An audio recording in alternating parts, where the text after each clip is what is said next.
La Ligue 2 ce soir, le leader Metz affronte Sochaux, c'est à partir de 20h45. Et puis en bref, pour terminer, d'abord le tennis et le Masters 1000 d'Indian Wells, c'est fini pour Lucas Pouille, battu par Ukras et Manarino éliminé par Nishikori. Et puis en cyclisme, le grand départ du Paris-Nice, c'est le néerlandais Dylan Groenewegen qui l'emporte pour la première étape. Aujourd'hui, deuxième étape entre Les Brévières et Bellegarde sur 163 km. Voilà pour l'essentiel de l'actu sport. Excellente journée à vous. L'invité du jour. Une série de conférences sera proposée la semaine prochaine dans le bassin montluçonnais. Ce sont les semaines d'information en santé mentale qui débuteront le 18 mars. Donc on a une petite semaine pour s'y préparer. On en parle dès ce matin avec nos invités. Laure Descharnes, bonjour. Bonjour. Vous êtes psychologue à l'UNAPEI Pays d'Allier, coordinatrice de ces semaines d'information en santé mentale sur le bassin montluçonnais.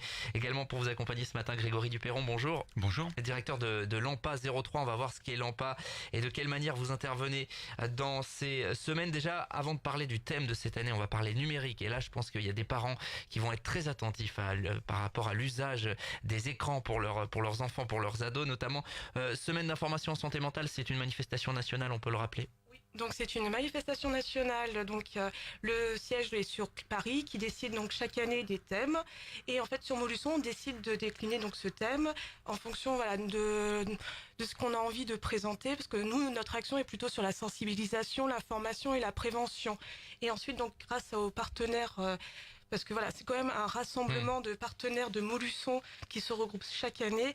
En fait, voilà, on organise des ateliers sous forme de café-débat, de conférences, d'ateliers de prévention, d'information. Et le but, c'est vraiment d'aborder des thématiques concrètes et d'actualité, pour le coup, avec un choix qui se fait là aussi au niveau national du thème. Hein. Cette année, c'est le numérique, donc. Oui, c'est un thème national autour du numérique et l'idée est pas d'être même si ça s'appelle les semaines d'information en santé mentale, mais l'idée est pas d'être dans les questions de pathologie, mais d'être proche des sujets pratiques que les gens vivent au quotidien. Et sur ce thème du numérique là, c'est d'autant plus patent que c'est un thème qui va toucher tout le monde, et on va être dans de la gestion de problématiques de comment se passe, comment on gère Internet à la maison, comment on gère les différents supports numériques. Voilà, c'est comment ces supports numériques là après vont avoir un impact sur notre vie, sur les relations avec les autres et éventuellement sur notre mental. On va le voir après. Ouais, alors c'est vrai que le thème semaine d'information en santé mentale peut faire un petit peu peur, hein, etc. Mais on va le voir hein, là dans les minutes de cette interview. On va vraiment aborder des thématiques concrètes, et je pense concrètement que là à l'heure actuelle il y a beaucoup de parents qui se disent ça m'intéresse, parce que le numérique, donc c'est le thème choisi, et notamment autour des addictions au numérique. C'est un petit peu ça qui va être abordé. Alors les addictions, oui, mais pas que. Pour le coup, parce que la question du numérique en termes de difficulté ne renvoie pas forcément qu'à un problème de dépendance, mais ça peut. Et en effet, vous le disiez, les parents vont être intéressés, et dans ce cas-là, on a différentes propositions pour eux, et notamment des cafés-débats qui vont être organisés et qui vont être menés par Mathieu Baillet, éducateur à la Maison des Adolescents de Montluçon, et Anne-Sophie Charpie, éducatrice à la consultation jeunes consommateurs de l'AMPA. Donc ces cafés-débats vont être des lieux pour venir discuter autour de ces questions du numérique, en partant du principe que le numérique fait partie de notre vie, de notre existence, que c'est parfois compliqué et qu'on va essayer de trouver des solutions ensemble. Et donc il y a vraiment cette forme-là de café-débat, de quelque chose de très simple, d'un petit groupe de parole. On va discuter autour d'un verre sur ces questions-là. C'est comment tendre vers un bon usage de l'écran. Voilà, c'est pas Il ne s'agit pas de diaboliser le numérique. Non, parce que concrètement, l'ado il utilise et l'enfant utilise, bien que ce soit à des degrés différents, mais par exemple l'ado utilise pour communiquer, pour apprendre des choses, pour se détendre, et ça on peut pas interdire tout ça, mais c'est comment tendre vers un bon usage de l'écran au quotidien et au domicile. Voilà. Il y aura toute une série, donc on va en parler dans un instant de conférences. C'est un sujet quand même important, hein, parce que ça focalise parfois un petit peu les tensions, on le sait, au sein du cadre familial. Au niveau de l'AMPA, vous notamment, est-ce que c'est quelque chose qui depuis quelques années vraiment apparaît de plus en plus, ces problématiques liées au numérique? Alors, au niveau de l'AMPA, donc on a des centres d'addictologie, et un service prévention. Dans le service prévention, on parle, c'est souvent un thème qui est abordé par les jeunes et par les adultes. C'est un thème assez intéressant parce que du coup c'est un thème assez neutre. On parle moins de drogue, mais on peut aussi parler de tout ce qu'il y a autour de ces questions d'addiction. Après, dans les faits, il faut rappeler que du coup, ça touche les gens qui sont dépendants au numérique ou aux jeux vidéo ou à ce type de support-là. C'est une proportion assez faible de la population, et comparé à d'autres produits, ça reste malgré tout plutôt assez mineur.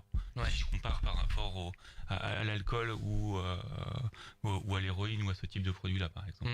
À partir de quand, parce qu'il y a des parents qui se posent sans doute souvent la question, et il y aura sans doute des réponses dans ces conférences débats, et on vous invite à y aller la semaine prochaine, mais à partir de quand on peut considérer qu'il y a presque une addiction, par exemple au téléphone portable ou au PC ou à la tablette?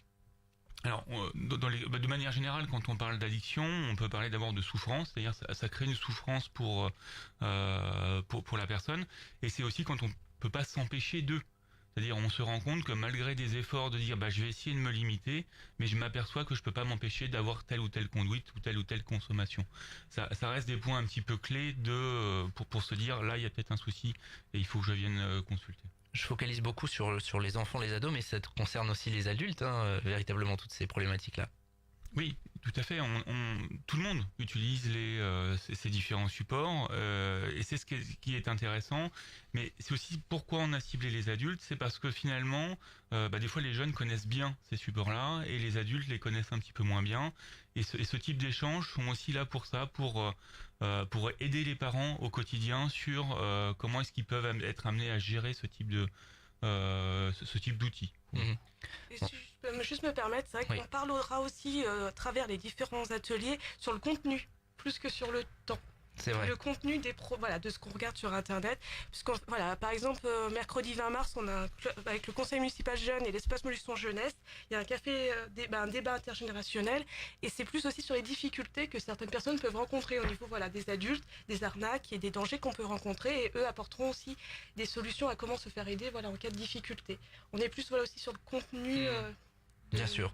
Des Bien écrans. sûr. On rappelle que ces semaines débuteront la semaine prochaine, donc avec vous commencerez, je crois, dans les écoles, évidemment, les collèges, parce que c'est un lieu important pour parler du numérique.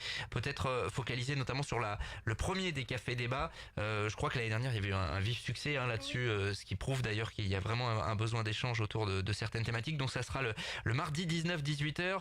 Le cadre déjà, donc le Chanzy, on est là, on n'est pas dans un cours magistral, quoi. Voilà, c'est ça un petit peu que vous voulez faire passer aussi comme message. Et là on va échanger autour de la famille à l'ère du numérique. Donc c'est un petit peu comme on disait Grégory tout à l'heure, c'est les parents et les enfants et les ados sont au quotidien avec les écrans au domicile. Alors comment trouver un peu des règles pour pouvoir vivre tous ensemble avec les écrans? Comment tendre vers un bon usage des écrans au domicile? Parce qu'on voit que des fois, c'est l'année dernière, ce qu'on a vu, c'est souvent aussi une régulation avec les parents, parce que les parents aussi utilisent beaucoup maintenant les écrans. Donc comment arriver à établir des règles pour tout le monde et discuter autour des. Ce qui serait bien, c'est que les parents, déjà nous on a 2 ados qui sont inscrits. Sur ces cafés, c'est très intéressant d'avoir des ados.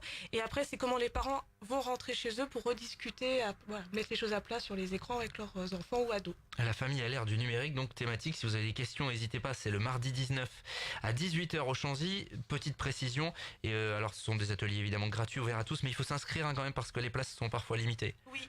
Donc l'inscription, elle se fait sur la boîte mail des SISM. Donc SISM, c'est Semaine d'information sur la santé mentale. Donc sismmolusson@gmail.com. On partagera évidemment ces coordonnées via notre site internet. Le mercredi, un atelier intergénérationnel, notamment, ça sera au club Ambroise Croizat à Montluçon. Conférence sur l'emprise mentale via le numérique à la MJC le jeudi 21, 9h midi. Peut-être quelque chose aussi sur la e-santé. Ça sera le jeudi après-midi, le jeudi 21. Ouais. Le jeudi 21, c'est une conférence qui est tout public, qui est ouvert, tout le monde peut venir s'inscrire avec deux volets.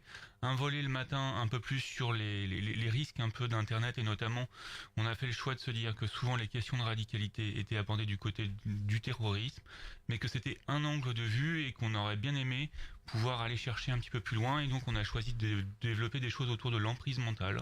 Notamment, et comment l'emprise mentale peut emmener à un moment à avoir des pensées radicales et extrêmes. Et du coup, cette idée, c'est d'essayer de comprendre aussi un peu les ressorts qu'on peut avoir derrière ces questions d'emprise mentale. C'est-à-dire pourquoi les gens sont sous emprise et quels ont été les ressorts sur lesquels les recruteurs en fait ont appuyé pour embrigader les gens. Donc ça sera le matin.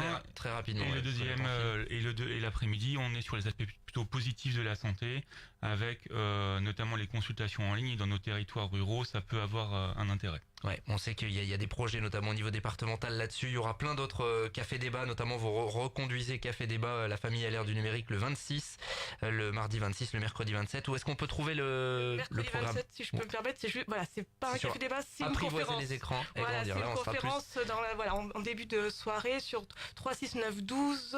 Comment apprivoiser les écrans. Donc c'est Olivier Duris qui est psychologue à l'école de Serge Tisseron qui viendra apporter des conseils au niveau des écrans. Semaine-santémentale.fr pour tout le programme, 6montluçon@gmail.com pour les coordonnées pour s'inscrire.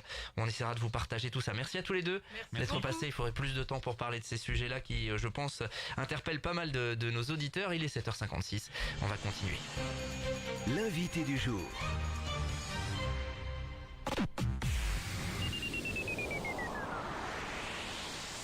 Réveillez-vous! Avec Litry Marché, c'est l'heure de faire des affaires incroyables sur les plus grandes marques de literie. Mérinos, Dunlopilo, Epeda, Simons, Bultex. Litry Marché, le litier le moins cher de Montluçon. Des prix canons.